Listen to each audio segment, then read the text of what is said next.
యువకులు ఆశలు పెట్టుకుని మనం గెలిపించాం. అందుకే మన ప్రభుత్వం అధికారంలోకి వచ్చిన తొలి సంతకం డిఎస్సి మనం పెట్టాం.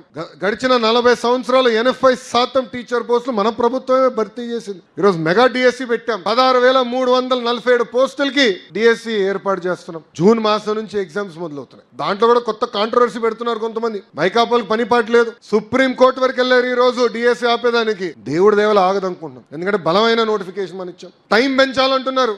అరే సిలబస్ నేను పోయిన డిసెంబర్ లో ఇచ్చా. పాపం జగన్మోహన్ రెడ్డి గారు సిలబస్ అంటే ఏంటో తెలియదులే. 7 నెలలు సమయం మనం ఇచ్చాం. పద్ధతి ప్రకారం డిఎస్సి ఇస్తున్నాం. జాబ్ నోటిఫికేషన్ ఇస్తాం. పెద్దలు అన్నట్టు పెద్ద ఎత్తున పెట్టుబడులు, పరిశ్రమలు తీసుకొస్తున్నాం. ఈ రోజు సోలార్, విండ్ కంపెనీలు వస్తే మనకేంటి అనుకోవచ్చు, టెక్నీషియన్లు కావాలి, మెయింటెనెన్స్ చేయాలి, పిల్లలకి స్కిల్ అప్గ్రేడేషన్ చేయించాల్సిన బాధ్యత నా పైన ఉంది. రేపు యజమానం కూడా చెప్తా, ఓనర్లకు చెప్తా, కంపల్సరీ లోకల్స్ కే మీరు ఉద్యోగం 100% ఇవ్వాలని. కంపెనీలు ఎందుకు తెస్తామండి? మన పిల్లలకు ఉద్యోగాలు కల్పించడానికి పెట్టుబడులు తీసుకొచ్చాం, ప్రయత్నిస్తాం. కారణం ఏంటంటే మన బిడ్డలకి ఉద్యోగాలు రావాలి, స్థానికులకి ఉద్యోగాలు రావాలనేది ఒక లక్ష్యంగా పెట్టుకుని పని చేస్తున్నాం.